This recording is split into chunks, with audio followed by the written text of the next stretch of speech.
जय माता दी। ओम नमो नारायण। आज हम भगवान नारायण की विशेष कृपा का जो माघ मास का महात्म्य चल रहा है उसके आज हम 8वें अध्याय को श्रवण करेंगे और अपने जीवन को सफल बनाएंगे कि कैसे माघ मास इतना महत्व होता है, क्यों माघ मास में नहाने का इतना फल होता है।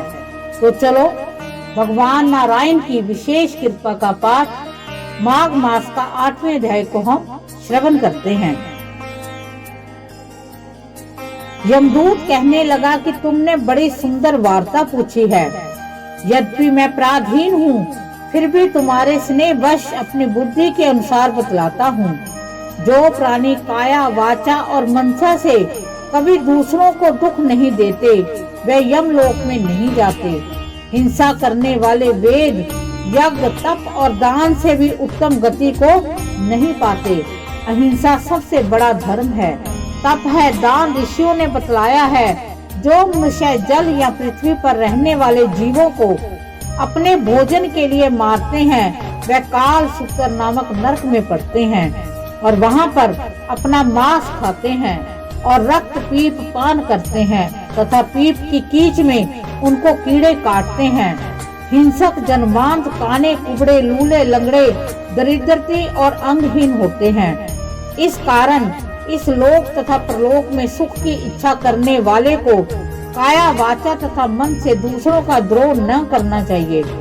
जो हिंसा नहीं करते उनको किसी प्रकार का भय नहीं होता।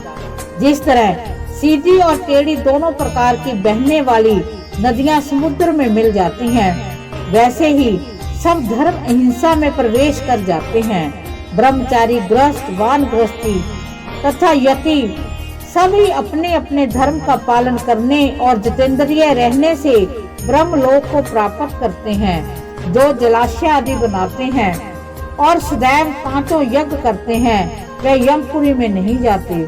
जो इंद्रियों के वशीभूत नहीं हैं, वह वादी हैं और नित्य ही अग्नि का पूजन करते हैं।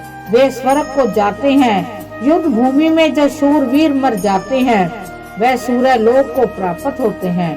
जो अनाथ स्त्री शरण में आए हुए तथा ब्राह्मणों की रक्षा के लिए प्राण देते हैं, वे कभी स्वर्ग से नहीं लौटते। जो मनुष्य लूले, लंगड़े, बाल, वृद्ध, अनाथ तथा गरीबों का पालन करते हैं, वह भी स्वर्ग में जाते हैं। जो मनुष्य गौओं के लिए पानी का आश्रय करते हैं तथा कुआं, तालाब और बावड़ी बनवाते हैं, वह सदा स्वर्ग में निवास करते हैं। जैसे जैसे जीव इनमें पानी पीते हैं, वैसे ही उनका धर्म बढ़ता है। जल से ही मनुष्य के प्राण है, इसलिए जो प्याऊ आदि लगाते हैं, वे अक्षय स्वर्ग को प्राप्त होते हैं।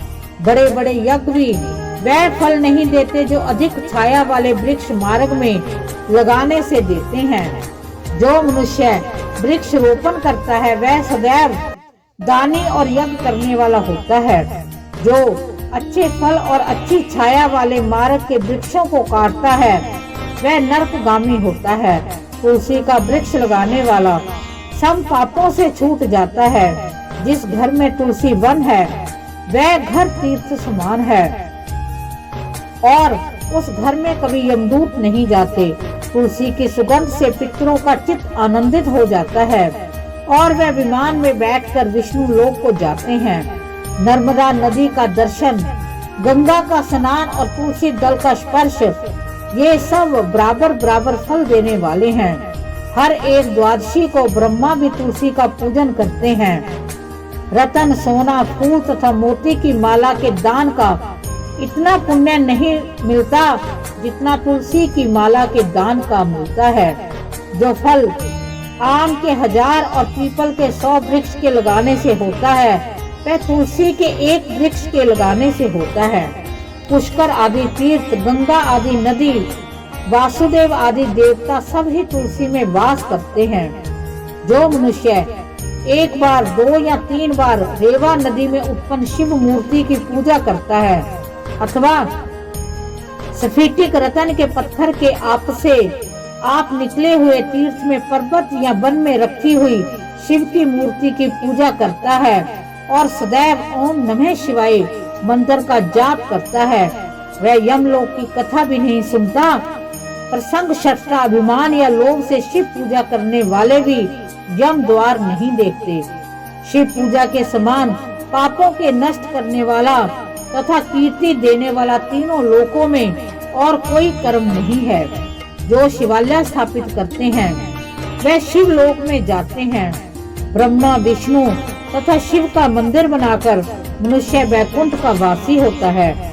जो भगवान की पूजा के लिए फूलों का बाग लगाते हैं वह धन्य होते हैं। जो माता पिता, देवता और अतिथियों का सदैव पूजन करते हैं वह ब्रह्मलोक को प्राप्त होते हैं। इस प्रकार हमने माघ मास के महात्म्य के 8वें अध्याय को श्रवण किया।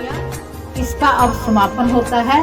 हम भगवान नारायण से प्रार्थना करते हैं कि हे नारायण, हे भगवान शिव, इस अध्याय में हमें पता चला कि जो भगवान शिव की आराधना करता है उनको हर एक पाप कर्मों से मुक्ति मिलती है।